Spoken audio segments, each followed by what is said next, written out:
DNA education centre YouTube চ্যানেলে তোমাদের সকলকে স্বাগত জানাই। আজ আমি ক্লাস 11-এর বিড়াল প্রবন্ধটি নিয়ে আলোচনা করব। প্রবন্ধটি শুরু করার আগে তোমাদের কাছে একটাই অনুরোধ, যারা এই চ্যানেলে নতুন প্লিজ চ্যানেলটিকে সাবস্ক্রাইব করো, পাশের বেল আইকনে ক্লিক করো এবং ভিডিওটি শেষ অবধি দেখার জন্য অনুরোধ রইল। প্রবন্ধটি শুরু করার আগে লেখক পরিচিতি সম্পর্কে একটু জেনে নেওয়া যাক। প্রখ্যাত সাহিত্যিক বঙ্কিমচন্দ্র চট্টোপাধ্যায় জন্মগ্রহণ করেছিলেন 1838 সালের 26শে জুন উত্তর 24 পরগনা জেলার নৈহাটিতে। তিনি তার জীবনে 14টি উপন্যাস রচনা করেছিলেন, তার মধ্যে অন্যতম বিষবৃক্ষ, রাধারানী, আনন্দমঠ, দেবী চৌধুরানী ইত্যাদি। এই মহান সাহিত্যিক মৃত্যুবরণ করেন 1898 সালে। আলোচ্য বিড়াল প্রবন্ধটি বঙ্কিমচন্দ্রের কমলাকান্ত দপ্তর এই গ্রন্থ থেকে নেওয়া হয়েছে। কমলাকান্তের দপ্তর প্রকাশিত হয় 1875 সালে এবং এই প্রবন্ধের মূল দুই চরিত্র হল কমলাকান্ত এবং বিড়াল।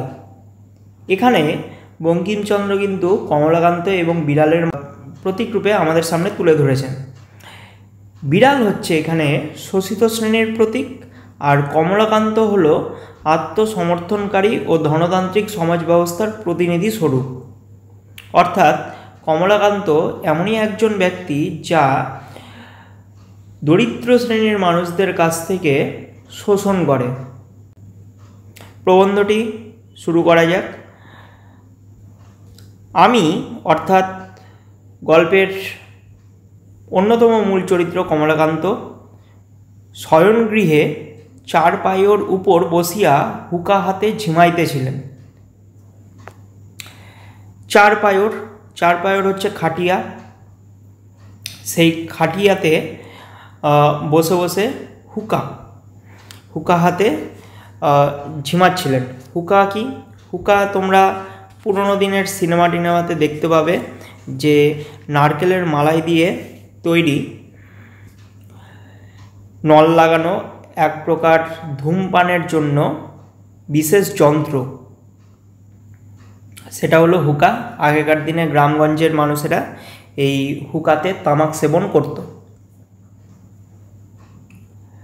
একটু মিটমিট করিয়া ক্ষুদ্র আলো জ্বলিতেছে, দেওয়ালের উপর চঞ্চল ছায়া প্রেতবৎ নাচিতেছে। আহার প্রস্তুত হয় নাই, এই জন্য হুকা হাতে নির্মিলিত লোচনে আমি ভাবিতেছিলাম যে কমলাকান্ত হুকা হাতে অর্থাৎ নেশাচ্ছন্ন অবস্থায় নির্মিলিত লোচনে মানে চোখ বুঝে ভাবছিলেন, আমি যদি নেপোলিয়ন হতাম তবে ওয়াটার্ল্ড জিতিতে পারিতাম কিনা। এমন সময় একটি ক্ষুদ্র শব্দ হলো, ম্যাও। নেপোলিয়ন তোমরা ইতিহাসে পড়েছ, নেপোলিয়ন ছিলেন একজন বিখ্যাত ফরাসি সম্রাট। তিনি ওয়াটারলুর যুদ্ধে পরাজিত হন। চাহিয়া দেখিলাম, হঠাৎ কিছু বুঝিতে পারিলাম না। প্রথমে মনে হইল ওয়েলিংটন হঠাৎ বিড়ালত্ব প্রাপ্ত হইয়া আমার নিকট আফিঙ্গ ভিক্ষা করিতে আসিয়াছে।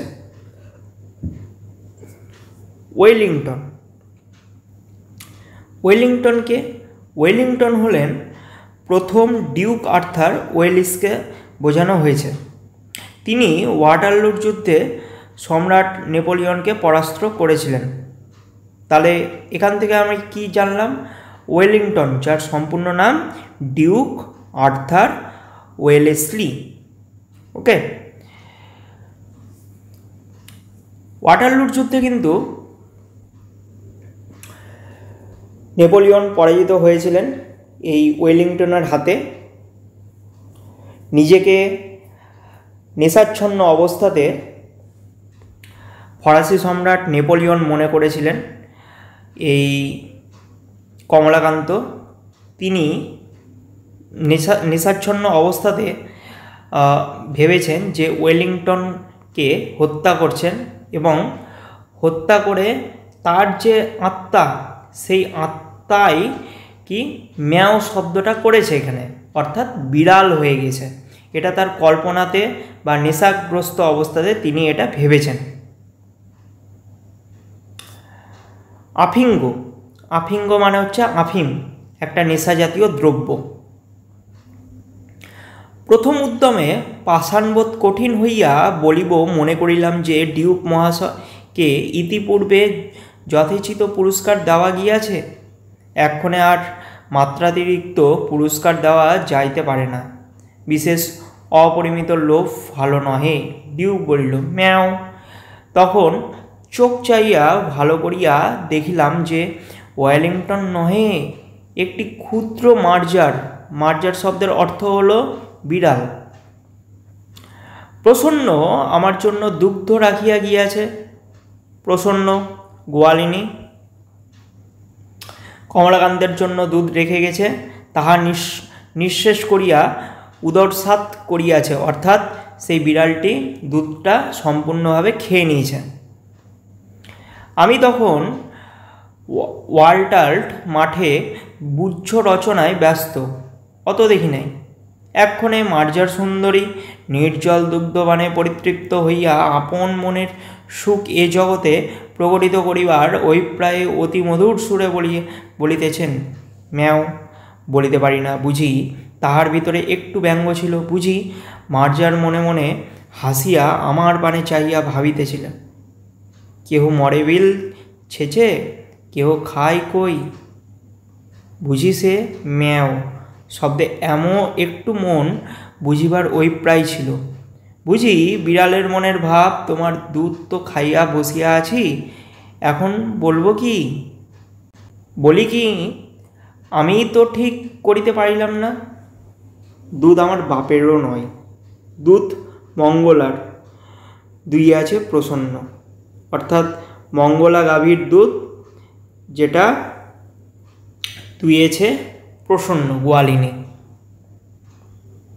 অতএব সে দুগ্ধে আমারও যে অধিকার, বিড়ালেরও তাই, সুতরাং রাগ করিতে পারি না। বিড়াল এখানে বোঝাতে চাইছে, বিড়াল এখানে কে? বিড়াল এখানে কিন্তু শোষিত শ্রেণীর প্রতীক। বিড়াল এখানে কমলাকান্তকে অর্থাৎ শোষিত শ্রেণীর মানুষটিকে বোঝাতে চাইছেন যে এই যে খাওয়ার, পৃথিবীতে যে খাওয়ার রয়েছে, সেটা দুধ হোক বা যাই হোক, সেই খাওয়ারের অধিকার কিন্তু সকলের রয়েছে। শুধুমাত্র যার কাছে অর্থ আছে সেই খেয়ে থাকবে, বাকিরা না খেয়ে থাকবে, এমন তো নয়। বিড়াল এটাই বোঝাতে চেয়েছে। আমি যে সেই চিরাগত প্রথার অবমাননা করিয়া মনুষ্যকুলে কুলাঙ্গার স্বরূপ পরিচিত হইব, ইহাও বাঞ্ছনীয় নহে।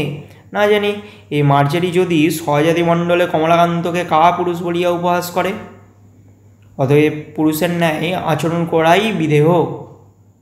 কমলাকান্ত ভাবছে, যদি এই মার্জারি অর্থাৎ বিড়ালের কথাতে যদি মনটা গলিয়ে ফেলি, তাহলে কমলাকান্তকে হয়তো সমস্ত বিড়াল জাতির অপমান করবে, উপহাস করবে। আরে এ তো কিছুই পারে না, ভীতু লোক ইত্যাদি। আফিমের নেশার ঘরে কমলাকান্ত এরকমই ভেবে চলেছে। ইহা স্থির করিয়া সকাতর চিত্তে হস্ত হইতে হুকা নামাইয়া অনেক অনুসন্ধানে এক ভগ্ন যষ্টি আবিষ্কৃত করিয়া সগর্বে মার্জারির প্রতি ধাবমান হইলাম। যেমন আমরা করি, বিড়াল যখন খাবার দাবার চুরি করে এবং সেটা আমরা দেখতে পাই, সেই বিড়ালটাকে কিন্তু আমরা কি করি, লাঠি, ভগ্নযষ্টি মানে লাঠি হাতে কিন্তু তার দিকে ধাওয়া করি। মার্জারি কমলাকান্তকে চিনিত। সেই যষ্টি দেখিয়া বিশেষ ভীত হইয়া হও কোনো লক্ষণ প্রকাশ করিল না, কেবল আমার মুখপানে চাইয়া হাই তুলিয়া একটু সরিয়া বসিল। বলিল, ম্যাও। প্রশ্ন বুঝিতে পারিয়া যষ্টি ত্যাগ করিয়া পুনরাপি শয্যায় আসিয়া হুকা লইলাম। তখন দিব্যকর্ণ প্রাপ্ত হইয়া মার্জারের বক্তব্য সকল বুঝিতে পারিলাম। দিব্যকর্ণ, এখানে দিব্যকর্ণ বলতে বোঝাচ্ছে যে অলৌকিক ক্ষমতার সম্পন্ন যে কান, যে কানের মাধ্যমে সমস্ত কথা, এমনকি কেউ মনে মনে বললেও সেই কথাটা শোনা যায়। এখানে দিব্যকর্ণ বলতে এই কথাই বলা হয়েছে, যে ভগবানের দেওয়া যে শোনার ক্ষমতা সেটা। বুঝিলাম যে বিড়াল বলিতেছে, মারপিট কেন? স্থির হইয়া হুকা হাতে করিয়া একটু বিচার করিয়া দেখো দেখি, এ সংসারে ক্ষীর, সর, দুগ্ধ, দধি, মৎস্য, মাংস সকলই তোমরা খাইবে, আমরা কিছু পাইব না কেন? বিড়াল আক্ষেপ করে বলছে যে এই যে জগৎ সংসারে যত ভালো মন্দ খাবার আছে, তোমাদের কাছে অর্থ আছে বলে কি তোমরাই খেয়ে যাবে? আমরা কি কিছুই পাবো না? আমাদের কাছে অর্থ নাই বলে কি আমরা কি তুচ্ছ এই সমাজে? তোমরা মনুষ্য, আমরা বিড়াল, প্রভেদ কি? তোমাদের খুদ পিপাসা আছে, আমাদের কি নাই? অর্থাৎ বিড়াল বোঝাতে চেয়েছে পৃথিবীতে সমস্ত প্রাণী, সমস্ত মানুষের কিন্তু ক্ষুধা, পিপাসা, জ্বালা, যন্ত্রণা সমস্ত কিছুই কিন্তু রয়েছে। ক্ষুধার কিন্তু কোনো মা বাপ হয় না, সবার পেটেই ক্ষুধা থাকে, সবারই খিদা পায়। তারপর বলেছে দেখো, তোমরা খাও, আমাদের আপত্তি নাই, কিন্তু আমরা খাইলেই তোমরা কোন শাস্ত্রানুসারে ঠ্যাঙা লাঠি লইয়া মারিতে আইসো, তাহা আমি বহু অনুসন্ধানে পাইলাম না। তোমরা আমার কাছে কিছু উপদেশ গ্রহণ করো। বিজ্ঞ চতুষ্পদের কাছে শিক্ষা লাভ ব্যতীত তোমাদের জ্ঞানোন্নতির উপায়ান্তর দেখি না। তোমাদের বিদ্যালয় সকল দেখিয়া আমার বোধ হয় তোমরা এতদিন এই কথাটি বুঝিতে পারিয়াছ। দেখো, শয্যাশায়ী মানুষ ধর্ম কি? পরোপকারী পরম ধর্ম, অর্থাৎ অন্যের উপকার করাই হলো পরম ধর্ম। এ কথাটা বিড়াল কমলাকান্তকে বোঝাচ্ছে, জ্ঞান দিচ্ছে।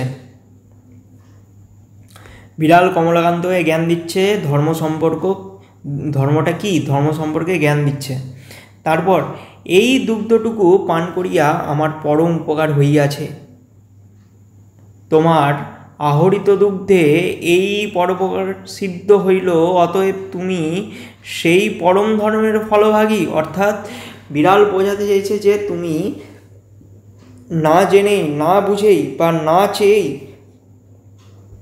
তোমার অজান্তেই তুমি আমাকে দুগ্ধ দিয়েছ ক্ষুধা নিবৃত্তের জন্য, ক্ষুধা নিবারণ করার জন্য। অতএব এটা অন্যের উপকার করে তুমি কিন্তু ধর্মপদ লাভ করেছ, ধর্মের ফলভাগী হয়েছ। আমি চুরি করি আর যাই করি, আমি তোমার ধর্ম সঞ্চয়ের মূলীভূত কারণ। অতএব আমাকে প্রহার না করিয়া আমার প্রশংসা করো, আমি তোমার ধর্মের সহায়। বিড়াল এখানে কিন্তু কমলাকান্তকে পুণ্য সঞ্চয়ের উপায় বলতে চাইছে, ধর্ম কী জিনিস সেটা বোঝাতে চাইছে।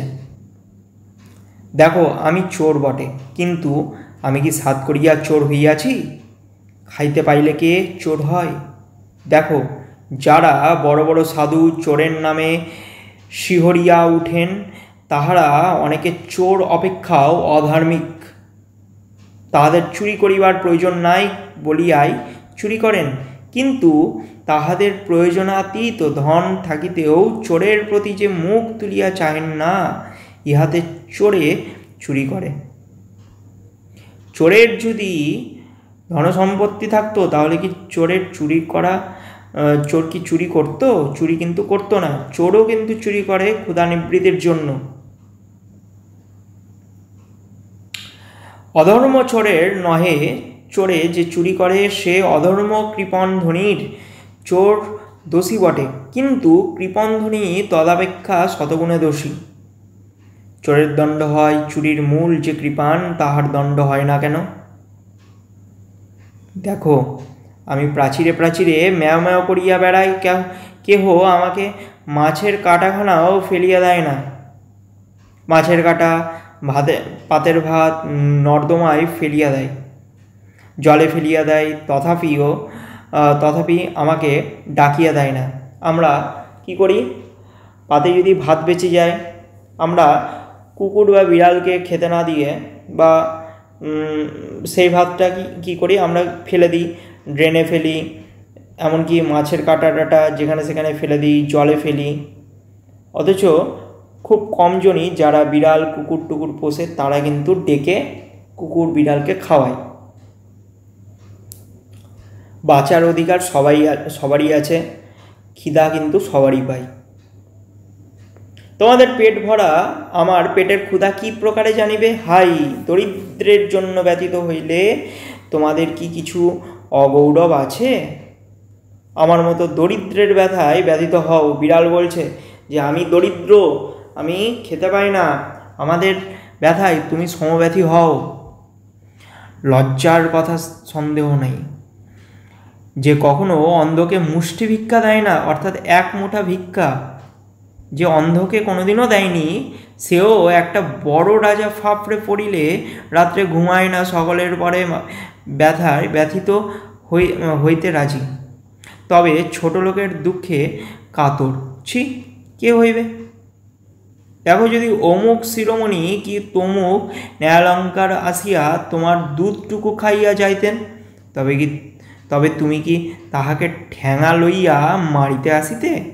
অর্থাৎ তোমার মতনই কোনো ধনী, যার প্রচুর পরিমাণ সম্পত্তি রয়েছে, যার প্রচুর পরিমাণ অলঙ্কারাদি রয়েছে, সেই ব্যক্তি যদি তোমার বাড়িতে এসে ওই দুধটা খেয়ে যেত, তাহলে কি তুমি তাকে লাঠি বেটা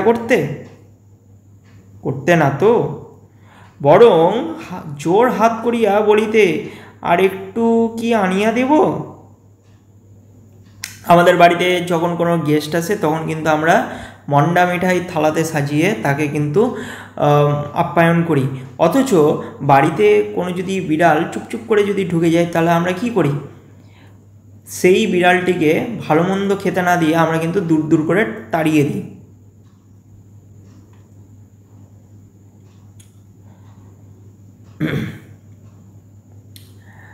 তারপর তুমি বলিবে, তাহারা অতি পণ্ডিত, বড় মান্য লোক।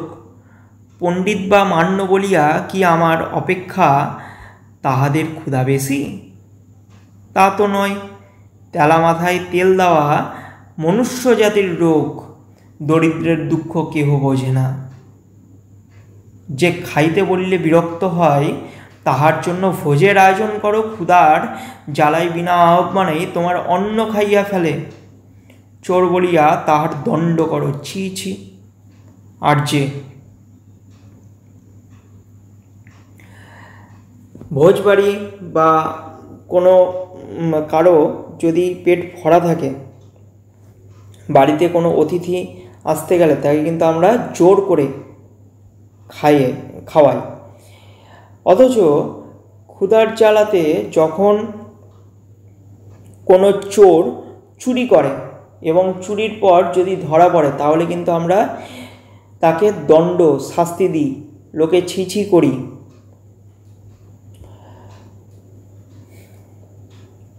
একটা করুণ আরতি এই প্রবন্ধের মাধ্যমে বিড়াল বোঝাতে কিন্তু চেয়েছেন। দেখো আমাদিগের দশা, দেখো প্রাচীরে প্রাঙ্গণে প্রাসাদে ম্যাও করিয়া আমরা চারিদিক দৃষ্টি করিতেছি, কেহ আমাদিগকে মাছের কাঁটাখানা ফেলিয়া দেয় না।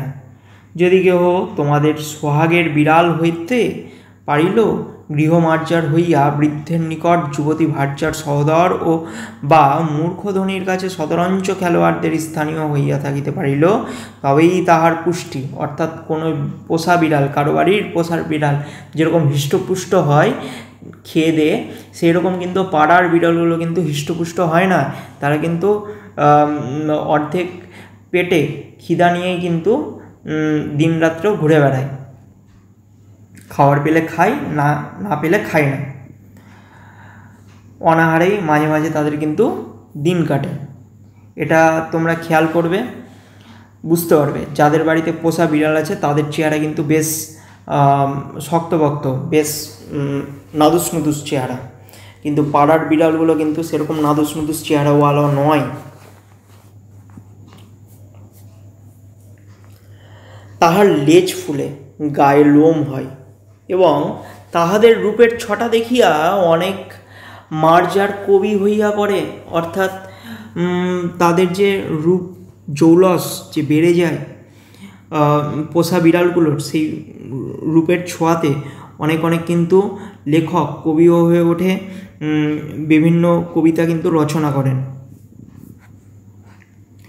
আর আমাদিগের দশা দেখো, আহারাভাবে উদর কৃশ অস্থি পরিদৃশ্যমান, লাঙ্গুল বিনত দাঁত বাহির হইয়াছে, জিহা ঝুলিয়া পড়িয়াছে, অবিরত আহারাভাবে ডাকিতেছি, ম্যাও ম্যাও, খাইতে পাই না। দেখো এখানে একটা শব্দ আছে লাঙ্গুল। লাঙ্গুল মানে কি? এই যে লাঙ্গুল, লাঙ্গুল লাঙ্গুল মানে হলো লেজ। এমসিকিউয়ে কিন্তু ছোট কোশ্চিনে আসতে পারে, প্রত্যেকটা শব্দের মানে তোমরা ভালো মতন কিন্তু মাথায় রাখবে। আমাদের কালো চামড়া দেখিয়া ঘৃণা করিও না, এ পৃথিবীর মৎস্য মাংসে আমাদের কিছু অধিকার আছে, খাইতে দাও, নইলে চুরি করব। আমাদের কৃষ্ণচর্ম শুষ্ক মুখ ক্ষীণ সকরুণ ম্যাও ম্যাও শুনিয়া তোমাদিগকে কি দুঃখ হয় না? চোরের দণ্ড আছে, নির্দয়তার কি দণ্ড নাই? দরিদ্রের আহার সংগ্রহের দণ্ড আছে, ধনীর কার্পণ্যের দণ্ড নাই কেন? দরিদ্র যদি আহার বা কোনো গরিব মানুষ যদি আহার সংগ্রহ করার জন্য চুরি পর্যন্ত করে, সে যদি ধরা পড়ে তাহলে কিন্তু তাকে দণ্ড দেওয়া হয়। অথচ ধনী কাছে সেই দরিদ্র ব্যক্তি যদি হাত পাতে এবং সেই ধনী ব্যক্তিটা যদি দুটো পয়সা বের করে না দেয়, তাহলে কি সেখানে ধনীর দোষ নাই? ধনীকে কি দণ্ড দেওয়া যায় না? আক্ষেপ করেছে বিড়াল। তুমি কমলাকান্ত দূরদর্শী, কেননা আফিংখোর, তুমিও কি দেখিতে পাও না যে ধনীর দোষেই দরিদ্র চোর হয়? আমরা ইতিহাসে পড়েছি যে ব্রিটিশ আমলে বিভিন্ন শাসক সম্প্রদায়ের মানুষ, জমিদার শ্রেণীর মানুষেরা, তারা কিন্তু দরিদ্র শ্রেণীর মানুষদের কাছ থেকে প্রচুর পরিমাণে কর আদায় করত, এবং দরিদ্র শ্রেণীর মানুষদের জীবন দুর্বিষহ হয়ে পড়ত। ফলে সেই দরিদ্র যদি পেটের দায়ে জমিদারের ধানের গোলা থেকে ধান বা চাল ডাল এইগুলো চুরি করত, তাহলে কিন্তু তাকে মৃত্যুদণ্ড পর্যন্ত দেওয়া হতো। 500 দরিদ্রকে বঞ্চিত করিয়া একজনে 500 লোকের আহার্য সংগ্রহ করিবে কেন? যদি করিল তবে সে খাইয়া তাহার যাহা বাহিয়া পড়ে তাহা দরিদ্রকে দিবে না কেন? যদি না দেয় তবে দরিদ্র অবশ্য তাহার নিকট হইতে চুরি করিবে, কেননা অনাহারে মরিয়া যাইবার জন্য এ পৃথিবীতে কেহ আইসে নাই। সবাইকে একদিন মরতে হবে, অনাহারে হোক বা খেয়ে হোক, চুরির দায়ে হোক, সে দরিদ্র হোক বা ধনী, সবাইকে কিন্তু মরতে হবে। এবং কেউ এই পৃথিবীতে অনাহারে মানে না খেয়ে মরে যাওয়ার জন্য কিন্তু আসে না। জন্ম হয়, প্রত্যেকটা প্রাণীর জন্ম হয় এই পৃথিবীটাকে উপভোগ করার জন্য। তারা চায় যে তার শেষ জীবনটা বা শেষ মৃত্যুটা যেন খুব ভালো মতন হোক। ভিডিওটি আজ এই পর্যন্তই। শুরু থেকে শেষ অবধি দেখার জন্য সকলকে ধন্যবাদ। ভিডিওটি ভালো লাগলে একটা লাইক করো, কমেন্ট করে জানাও তোমার মূল্যবান মতামত এবং বন্ধুদের মধ্যে শেয়ার করো। দেখা হচ্ছে দ্বিতীয় পর্বে খুব শীঘ্রই।